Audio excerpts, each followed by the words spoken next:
जिलों के अलावा गुजरात के ये मुस्लिम वन पाए जाते हैं। तो इन वनों में अगर विशेषता देखें तो बच्चों की जड़ें जो मोटी होती है, लंबी होती है, और इनके जो पत्ते होते हैं छोटे होते हैं। इन दोनों वृक्षों की जड़ें क्या होती है, लंबी होती है, मोटी होती है, पत्ते छोटे होते हैं, मोटे होते हैं और कांटेदार तथा तना खुरदरा होता है। वृक्षों की तुलना में झाड़ियों की संख्या अधिक होती है और वृक्ष दूर दूर संख्या में होते हैं। देखिए भाई, और मुख्य वृक्ष इसमें नागफनी है, खेर है, खेजड़ा है, खजूर है, बम्बूल है, नीम है, पीपल है, ये है। तो देखिए मोटा तना है, पत्तियां छोटी होने की वजह से, मोटा तना और पत्तियां छोटी होने की वजह से वो वास्तु सर्जन की जो क्रिया है, वो दर है, वो कम हो जाती है, उसकी दर कम हो जाती है। ये विशेषता है। आगे हम देखेंगे पर्वतीय वन।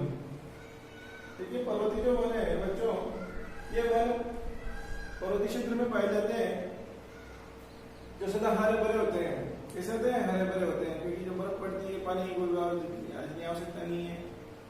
और इन वनों में वृक्षों की पत्तियां घनी, सदाबहार, तना मोटा होता है, जिस पर लताएं लिपटी रहती है, और नीचे सघन झाड़ियां पाई जाती है। नीचे आपको पता है, आपने फिल्मों में देखे सघन झाड़ियां पाई जाती है।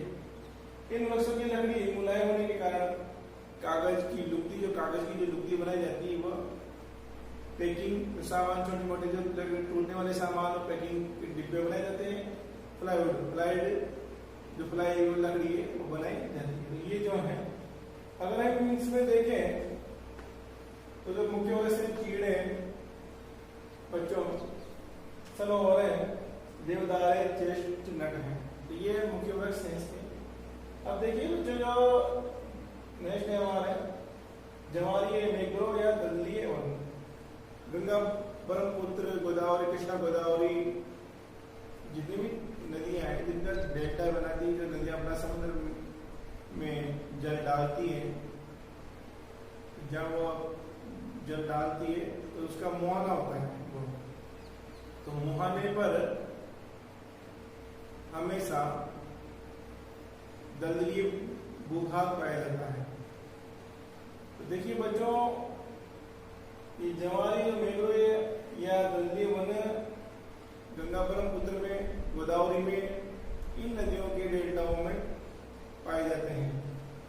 तो ये वन मुख्य रूप से नदियों के मुहाने पर कीचड़ और दलदली भागों में पाए जाते हैं। जहाँ नदियां अपना जल समुद्र में डालती है, वहां पर ये वन पाए जाते हैं। तो हम इसमें मुख्य वृक्ष देखें तो सुंदरवन डेल्टा, जो गंगा और ब्रह्मपुत्र नदियां जब मिलती है तो वहां पर है सुंदरवन डेल्टा है। तो ये उसमें सुंदरी वृक्ष पाए जाते हैं। अब देखिए बांस है, ताड़ है, नारियल है, रोजीफोरा है, आदि वृक्ष ये जवारी या मैंग्रोव वनस्पति के अंतर्गत आते हैं। अब देखिए इनसे जो वनों से प्राप्त होने वाली प्रमुख उपजें हैं। देखिए बच्चों, दो प्रकार की उपजें प्राप्त होती है, एक तो मुख्य, एक गौण। अगर मुख्य उपज की बात करें तो लकड़ी, ये मुख्य उपजें, ये क्या है? मुख्य उपजें हैं।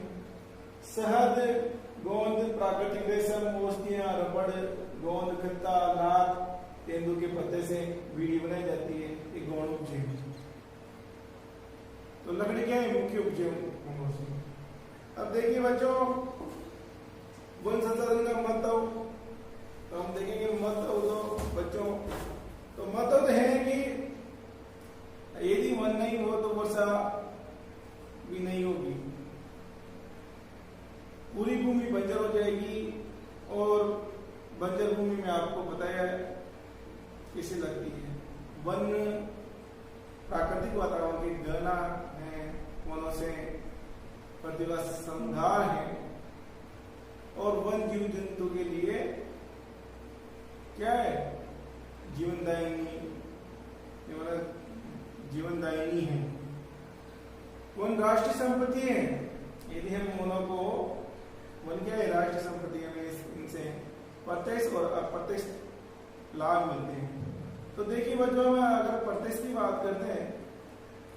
प्रत्यक्ष जो लाभ है,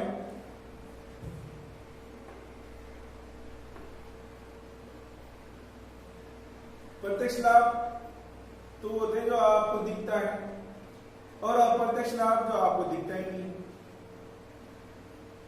भाई कोई चीज वन है तो वनों से प्रत्यक्ष और अप्रत्यक्ष लाभ मिल रहे हैं। तो एक बार क्वेश्चन आया था उच्च माध्यमिक शिक्षा बोर्ड 2017 में आया था, 16 में आया होगा शायद, पर एक बार क्वेश्चन आया था बच्चों कि वनों से अप्रत्यक्ष लाभ लिखिए।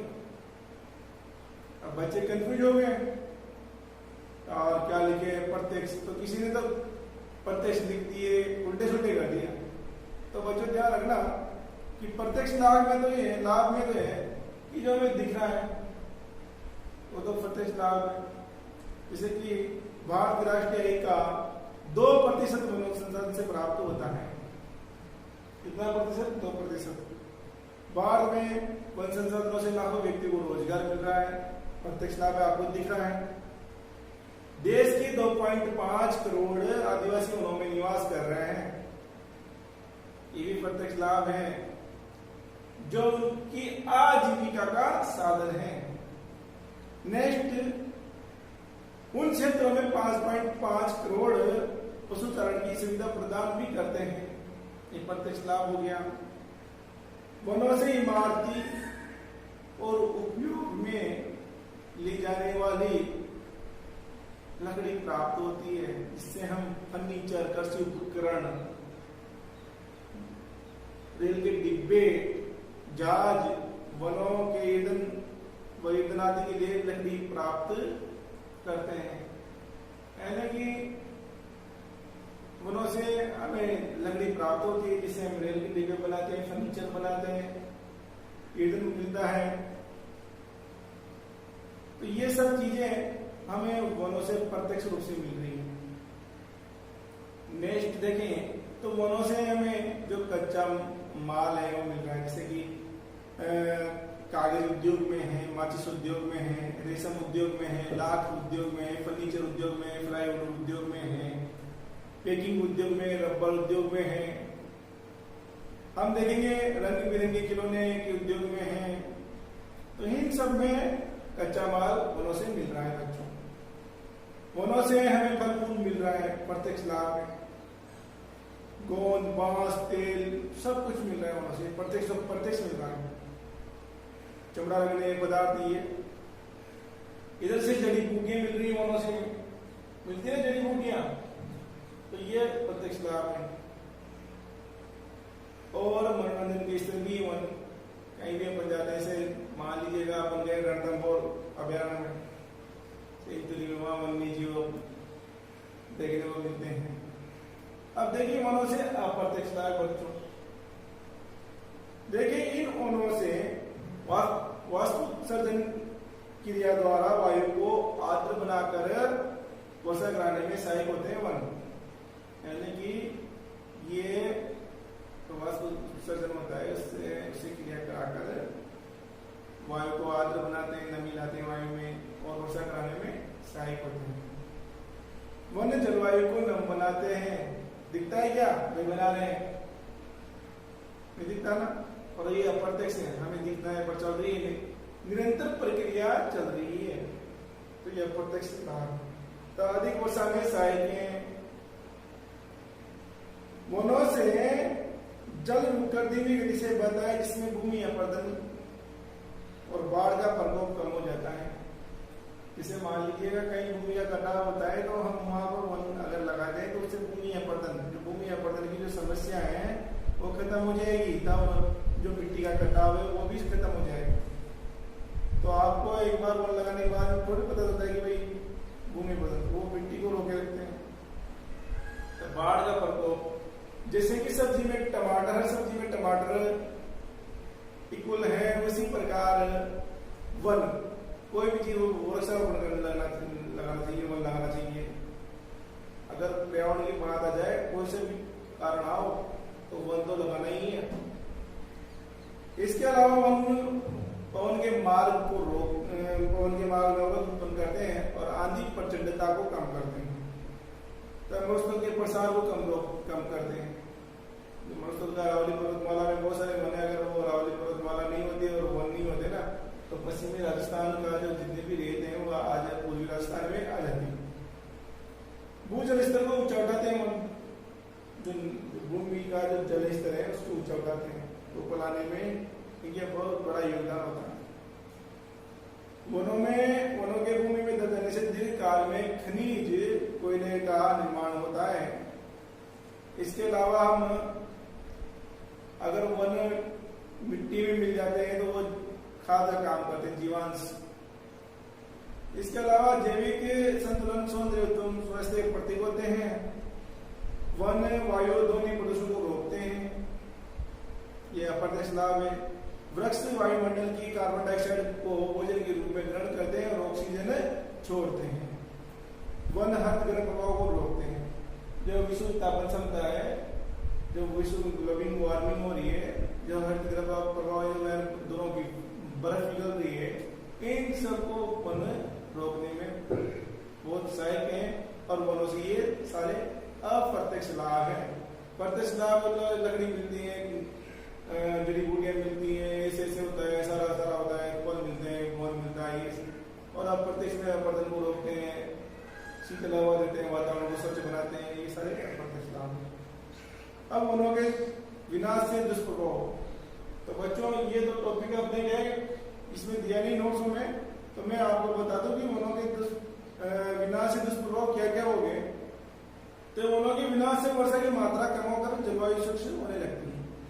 अगर जहाँ पर वन नहीं है वहां वर्षा की मात्रा कम हो गई और जलवायु कैसी हो गई, शुष्क हो गई है। वनों के विनाश से वनों पर आश्रित उद्योग नष्ट हो गए। वनों के विनाश से वनों पर आधारित उद्योग, उद्योगता, फर्नीचर उद्योगता, ये सारे धीरे धीरे नष्ट हो गए और लोगों का रोजगार छिन रहा है। और लोगों के बेरोजगार होने के राष्ट्रीय आय में भी आस होने लगाए हैं। वनों की कटाई से नदियों का प्रवाह तेज होता है और जिससे कि बाढ़ का खतरा बढ़ जाता है, भूमि का अपरदन तीव्र होता है। देखिए वनों का जब से विनाश हुआ है तो उससे भूमि अपरदन और बाढ़ का प्रकोप ज्यादा बढ़ गया है। नेक्स्ट, आंधी तूफानों की प्रचंडता बढ़ती जा रही है। मरुस्थलीकरण का प्रसार हो रहा है, आंधी तूफान बढ़ रहे हैं, मरुस्थलीकरण का प्रसार हो रहा है। वन विनाश से इमारती और ईंधन लकड़ी कम होने लगी है। और इसके अलावा वन विनाश से बच्चों कार्बन डाइऑक्साइड गैस की मात्रा बढ़ गई है, जिससे कि पृथ्वी का तापमान बढ़ रहा है। वन विनाश से वायु प्रदूषण बढ़ेगा, जिससे कि श्वास रोग, मानसिक तनाव, इसके अलावा उच्च रक्तचाप, खुजली, एलर्जी, थकान आदि मानव की कार्य क्षमता धीरे धीरे कम होने लगती है। वन विनाश से पारिस्थितिकी असंतुलन पैदा होगा और वन विनाश से वन जीव जंतु की प्रजाति नष्ट होने लगती है। अब देखिए वनों का संरक्षण। अब देखिए बच्चों, वनों का संरक्षण देखेंगे। संरक्षण का मतलब होता है बचाव। क्या होता है? बचाव। अगर हमने वनों का संरक्षण नहीं किया तो आने वाली जो पीढ़ी है बच्चों, आने वाली जो पीढ़ी है वो अनेक समस्या से ग्रसित हो जाएगी। इसलिए हमें वनों का संरक्षण करना जरूरी है।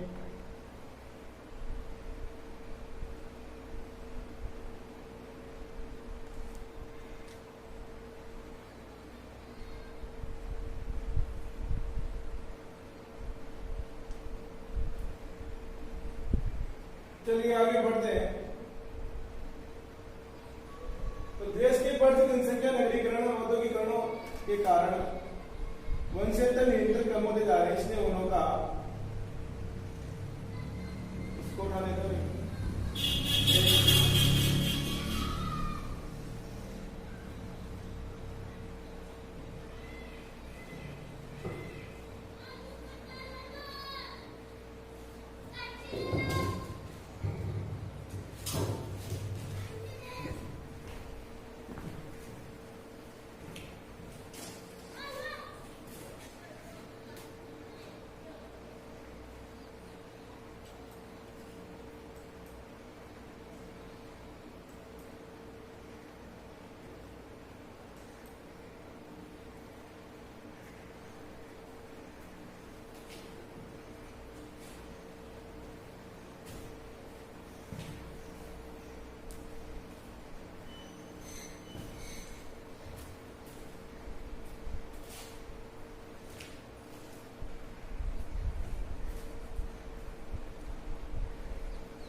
तो बच्चों वनों का संरक्षण की बात हो रही थी।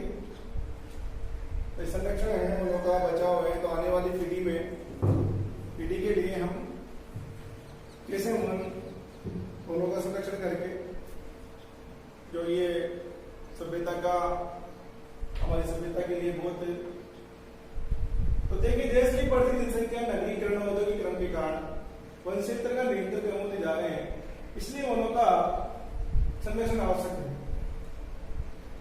देश की बढ़ती हुई जनसंख्या, नगरीकरण, औद्योगिकरण के कारण वन क्षेत्र निरंतर कम होते जा रहे हैं। बच्चों बढ़ती जनसंख्या के लिए रहने के लिए घर, आवास तथा खाद्यान्न की जरूरत होती है।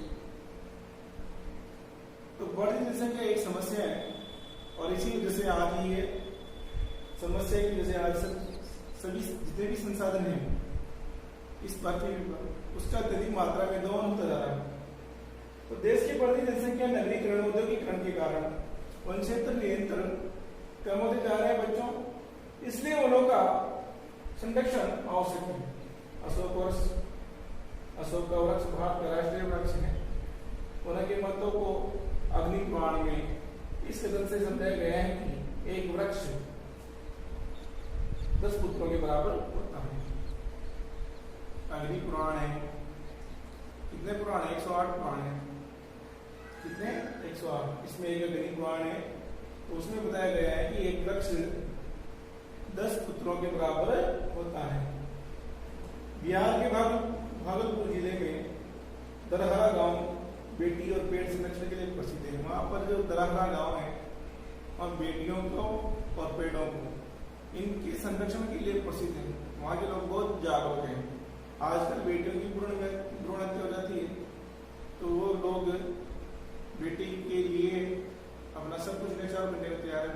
उस प्रकार ऐसे ही के लोग पेड़ों के लिए भी अपना सब कुछ न्यौछावर करने को तैयार है। राजस्थान के जोधपुर में खेजड़ली नामक गांव में वहां अमृता देवी बिश्नोई ने, तो नामक स्थान पर अमृता देवी ने पेड़ों की रक्षा के लिए अपने प्राणों की आहुति दे दी। 1763 की बात है। तो उस समय अमृता देवी बिश्नोई ने वहां की जो है जोधपुर के राजा थे, तो उन्होंने पेड़ों को काटने का हुक्म दिया। तो अमृता देवी बिश्नोई के नेतृत्व में बहुत सारे लोग, लगभग 363 से लगभग लोग उन पेड़ों के चक्कर गए।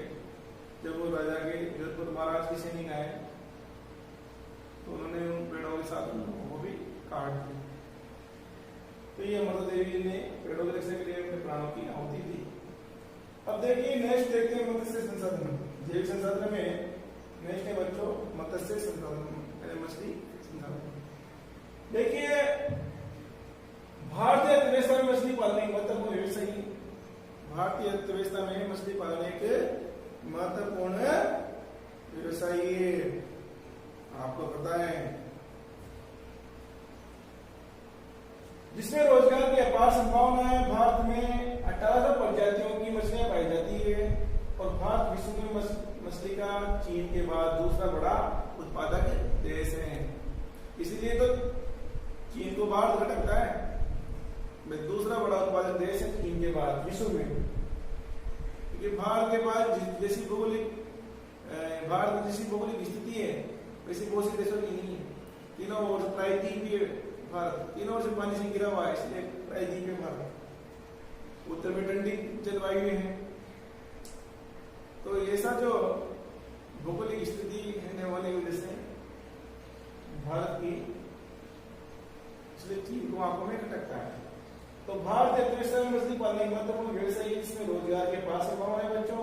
और भारत में 1800 प्रजाति की मछलियां पाई जाती है। कितनी? 1800 प्रजाति की मछलियां पाई जाती है, 1800 किस्म की प्रजाति।